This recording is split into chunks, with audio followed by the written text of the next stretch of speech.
Oh, hi. I didn't see you there. This is Johnny Pinball. Well, it's another Saturday and more news out of American Pinball. The teaser continues. Today they dropped their third teaser for Galactic Tank Force. This time we got to see the cabinet.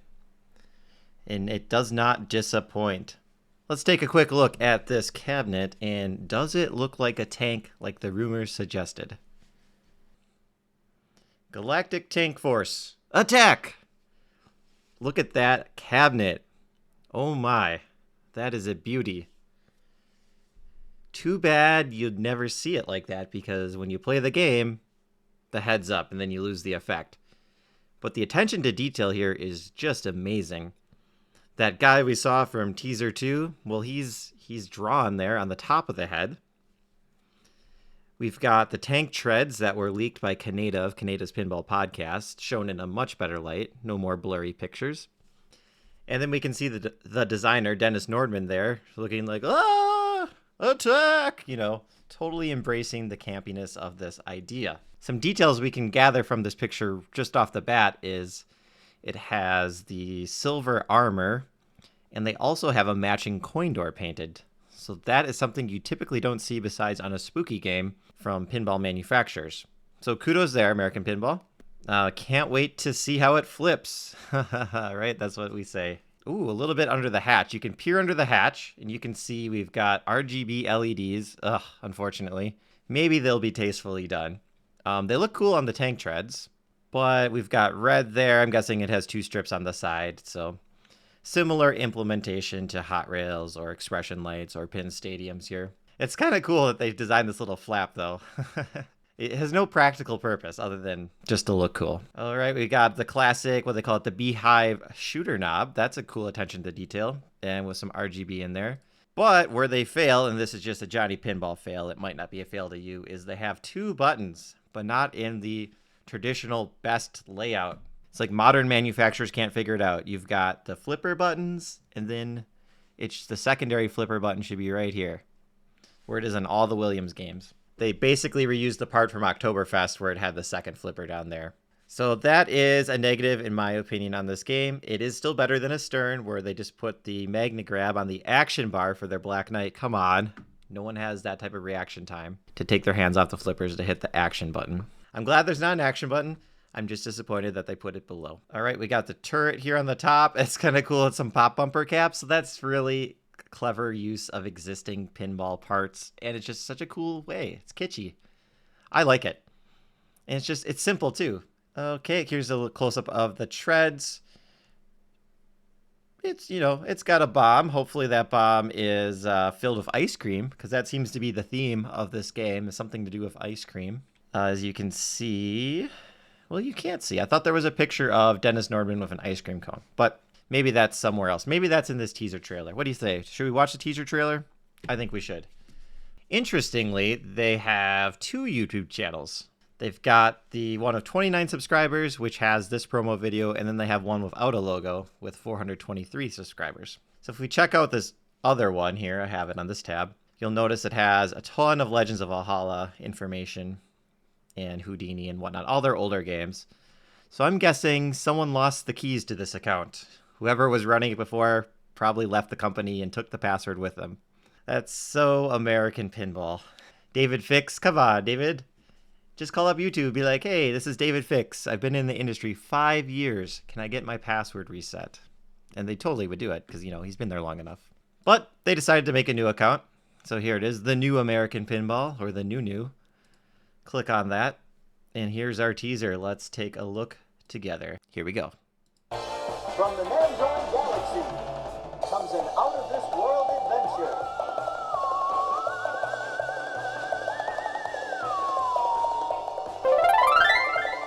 From American Pinball, the folks that brought you Houdini, Oktoberfest, Legends of Valhalla, and Hot Wheels, comes Galactic Tank Force.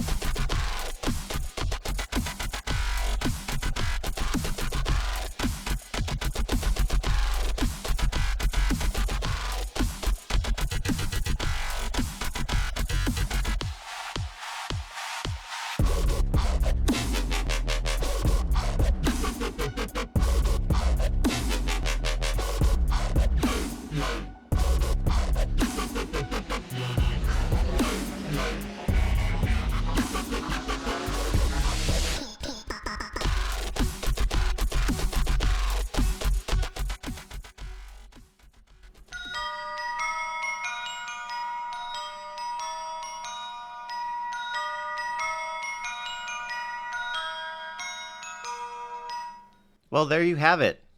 The Galactic Tank Force trailer. What does everyone think? Does this get you more hyped? Does this get you less hyped? It gets me less hyped.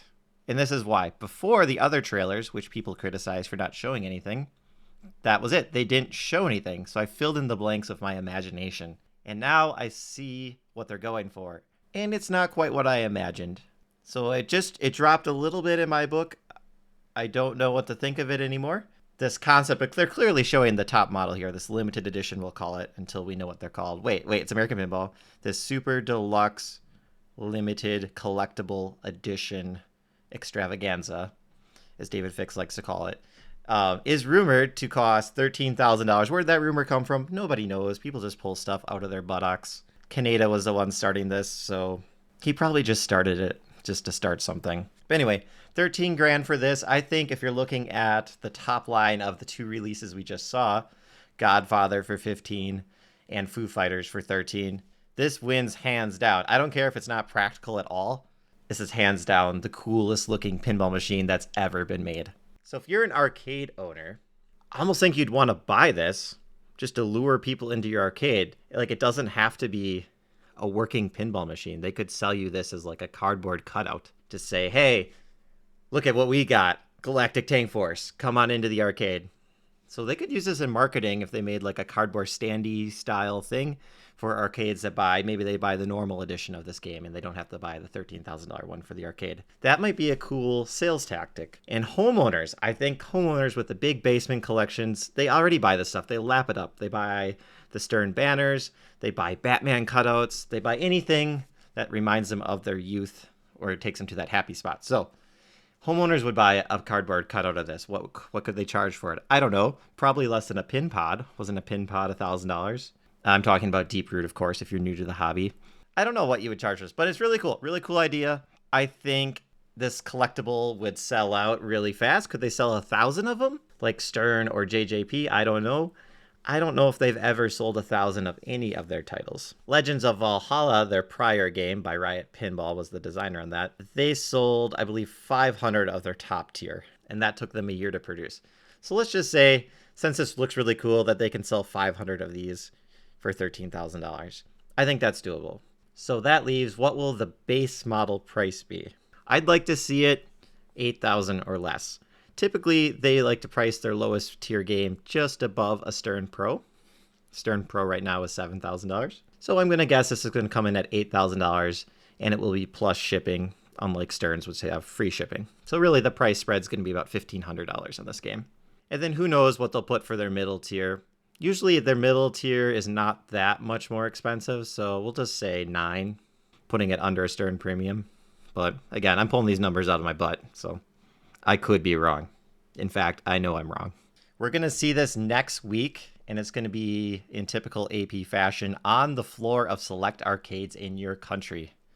So if Legends of Valhalla debuted in your city, chances are that same arcade will have a Galactic Tank Force attack ready to go. So mark your calendars. That would be 3/18. If I'm doing my math right, let's just open up the calendar to validate that. Yes, 3/18 will be hitting the floor and we'll be seeing all the other information on this game.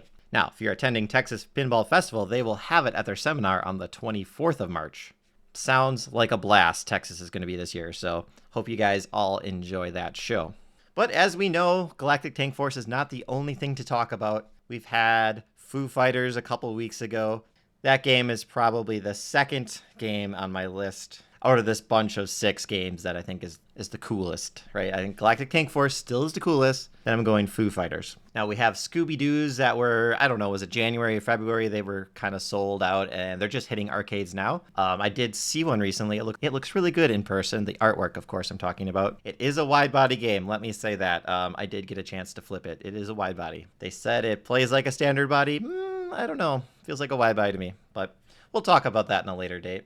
So we have GTF, Foo Fighters, Scooby-Doo. Then we have P3's game. I forgot what that is. Final Resistance. Scott Denisi game. Now that has not hit the arcades, and I think that's not going to be coming out till summer, but they just wanted to say, hey, don't spend all your money. We'll sell you something.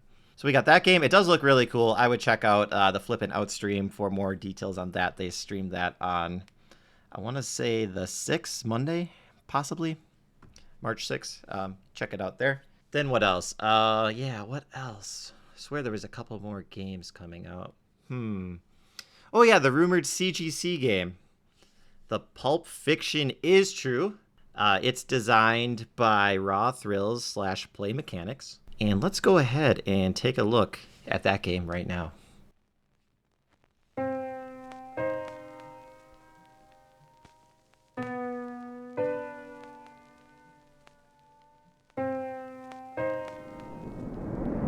Vincent! We happy? Yeah, we happy.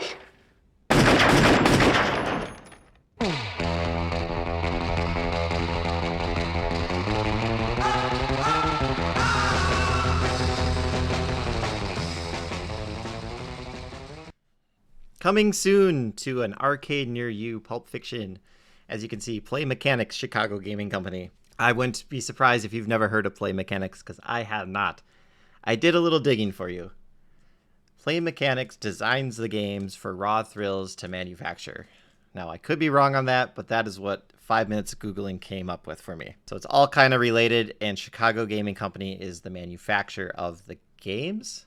So I think Raw Thrills does not have a factory. They outsource to wherever. Kind of peculiar. Seems like a lot of people just want to be studios and no one actually wants to make the game or, actually build the product. So these places have all these agreements. As we know, pinball is hard. I'm sorry, pinball is easy. So there was a picture of this leaked. It's going around. It's, of course, potato cam blurry. This playfield. Now I'm going to pull up Lethal Weapon 3 because that's what's commonly being compared to this. And I can see it. So this game was rumored to be single level throwback game. From this blurry picture, it is single level. And from the style of artwork, it is a throwback game. Pulp Fiction, I believe, was 94.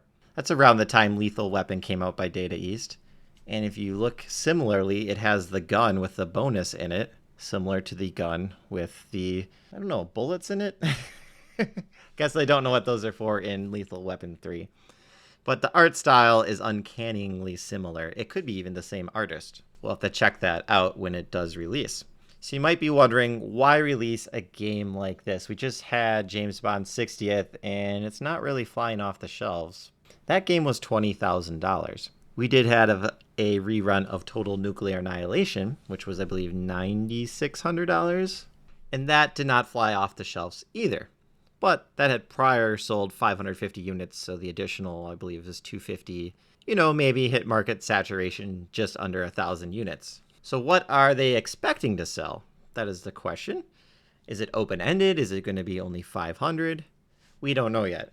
But the people in charge of Raw Thrills and Chicago Gaming Company and Play Mechanix are seasoned veterans. It's not like it's their first time around the block with pinball and arcade. So I think they probably know what they're doing here. And I wouldn't be too worried about this layout. So if I look at my notes here, you have Eugene Jarvis involved. You have George Petro. You have Josh Sharp and Mark Ritchie designing this game. Those are all pretty big names in the pinball industry. Mark Ritchie has a ton of games at Williams, including Indiana Jones, Diner, Taxi, are some of his favorites, Fishtails. Josh Sharp worked for the IFPA and is the son of Roger Sharp. So there's pinball lineage there. Eugene Jarvis started at Williams. He made Defender, Robotron, and the Cruisin' series. And George Petro also worked at Williams, and he was the mind behind Big Buck Hunter. I think these guys know how to sell a game and make games. So I wouldn't be too worried about that. Right? If TNA was $6,000, I bet they would have sold all out. If James Bond 60th was $10,000, it probably would have sold out. So it all comes down to pricing. CGC typically has very fairly priced games. So let's say this comes in at $9,000 or less. How many do you think they could sell? Well, it depends on the code, right? Is this going to be a DMD game? Is this going to be an alphanumeric game? I think just judging by the layout and the art that we can kind of tell that they're aiming for the 90s. So I'm going to guess it's probably going to be an XL DMD like all the CGC's games. So I would put this game at the $9,000 mark. The reason I'm not saying 8,000 is because there's other parties involved. It's not just straight CGC. You've got Quentin Tarantino, you've got Raw Thrills involved. So there's more hands in the cookie jar here as far as licensing costs go. So I'm thinking $9,000 for their, we'll call it standard for lack of better words.